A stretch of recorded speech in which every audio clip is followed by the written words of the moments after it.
La région de Béjaïa et toute l'Algérie sont secouées par une nouvelle affaire macabre. Alors que le meurtre de la jeune Kanza par son père à Azazga est toujours dans les esprits, nul ne pouvait imaginer qu'il serait suivi un mois après par un crime encore plus innommable. Cette fois, il s'agit d'une affaire de sorcellerie et d'exorcisme, ou peut-être même de culte satanique. Les détails sont tout simplement insoutenables, inimaginables. Mais comment en est-on arrivé là? La même interrogation taraude les citoyens de la région, nombreux à s'exprimer sur l'affaire sur les réseaux sociaux. C'est d'ailleurs la création d'une page sur Facebook au nom des deux victimes qui a permis aux Algériens de découvrir la terrible affaire. La page s'appelle Imanel Akadiem A, pour Manel et sa mère. Manel est une petite fille de 5 ans. Elle est du village Ishekaben, dans la commune de Feraoun, à Béjaïa. Sa mère, Raïma, aurait reçu une étrange demande de son frère, lui donner sa fille pour la sacrifier dans un rituel d'exorcisme. C'est la fille aînée de la victime qui a tout raconté. Mais pourquoi un tel acte? Selon les habitants, en agissant ainsi, les indélicats parents voulaient faire de leur fille une voyante. Pour cela, il fallait sacrifier la petite de 5 ans. Selon le collectif, le meurtrier a été incarcéré mais ses parents et sa sœur ont été relâchés. Ils auraient plaidé la folie passagère ou encore une séance d'exorcisme qui a mal tourné. Mais le mari et père des deux victimes, ainsi que ses enfants rescapés, ne veulent pas se taire. Pour les aider à faire face aux frais de justice, les habitants du village ont lancé une cagnotte en ligne. Dans une lettre au maire de leur localité, ils ont notamment appelé à réfléchir sur la place de la femme dans notre société qui doit véritablement être revue. Nous ne pouvons pas continuer à creuser les inégalités, à accentuer les discriminations et violences que les femmes subissent au quotidien et qui sont en première ligne les cibles de ces charlatans. Nous comptons sur votre engagement. Sachez que nous serons à vos côtés pour ce travail de terrain, notamment en proposant des conférences avec des spécialistes autour de toutes ces questions, écrivent-ils.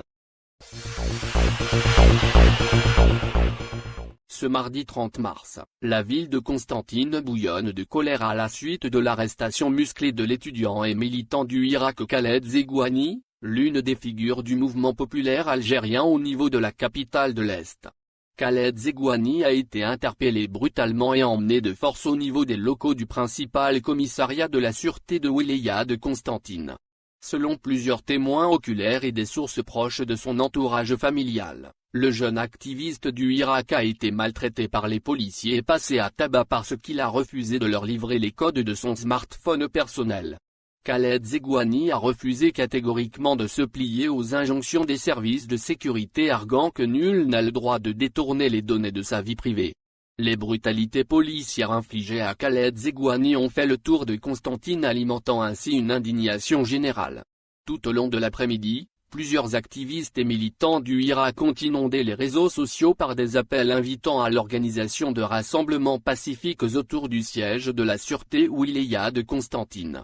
Les activistes du Irak réclament la libération immédiate de Khaled Zegouani et menacent d'organiser des marches nocturnes ce mardi soir pour exprimer leur solidarité avec ce jeune étudiant arrêté en marge d'un rassemblement pacifique tenu dans le cadre des Mardis du Irak, un rendez-vous hebdomadaire pendant lequel des collectifs estudiantins organisent des marches citoyennes appelant pacifiquement au départ du régime en place. Soulignons enfin que plusieurs militants et étudiants ont été également brutalisés et arrêtés par les services de sécurité. Il s'agit d'Eya Boussiou, Mohamed Nouna, Nourane Boussiou, et d'au moins 3 de leurs camarades. Les services de sécurité ont empêché violemment la tenue de la moindre action de protestation pacifique ce mardi à Constantine.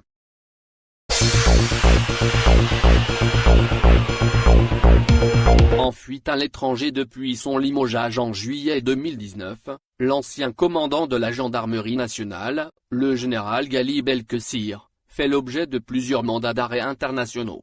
Cette semaine, la justice militaire a lancé un énième mandat d'arrêt international contre le général Ghali Belkessir. Il a été émis par le juge d'instruction du tribunal militaire de Blida, a-t-on appris ce mercredi de sources sûres.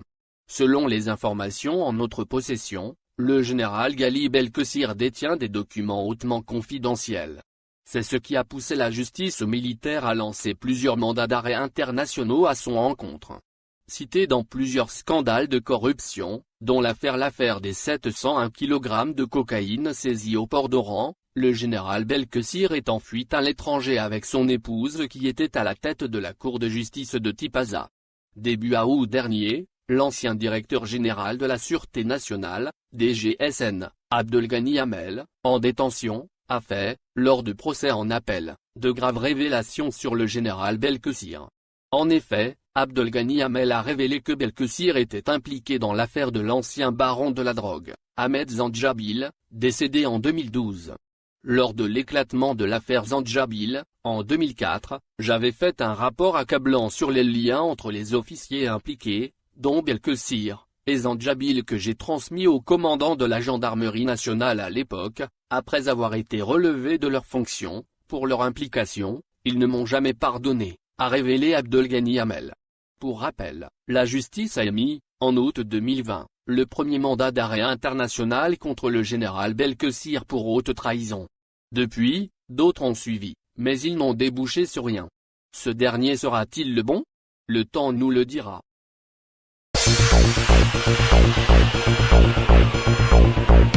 Le président français Emmanuel Macron vient de promulguer la loi autorisant l'extradition entre la France et l'Algérie. Selon un document publié sur le site internet officiel du gouvernement français, la loi promulguée par Macron a été adoptée, le 22 mars dernier, par l'Assemblée nationale et le Sénat français sous le numéro 2021-302. Cette loi a été faite sur la base d'une convention d'extradition signée le 27 janvier 2019, à Alger, entre l'ex-ministre de la Justice Taieb Blou et son homologue français à l'époque. Cette décision intervient quelques jours après le lancement du mandat d'arrêt international contre Amir DZ, dont son vrai nom Amir Boukro, et ses co-accusés. La France va-t-elle les extrader vers l'Algérie? Dimanche dernier, le procureur de la République près le tribunal de Bir Mourad Raïs à Alger a émis un mandat d'arrêt international à l'encontre de ce trio. L'ancien élément des services de renseignement, Hicham Abou et le blogueur Amir Boukor sont poursuivis pour adhésion à un groupe terroriste ciblant la sécurité de l'État et l'unité nationale, financement d'un groupe terroriste ciblant la sécurité de l'État et blanchiment d'argent dans le cadre d'une bande criminelle. Quant à l'ex-fonctionnaire des affaires étrangères Mohamed Larbi Tout, il est poursuivi pour gestion et financement d'un groupe terroriste ciblant la sécurité de l'État et l'unité nationale, faux et usage de faux et blanchiment d'argent dans le cadre d'une bande criminelle.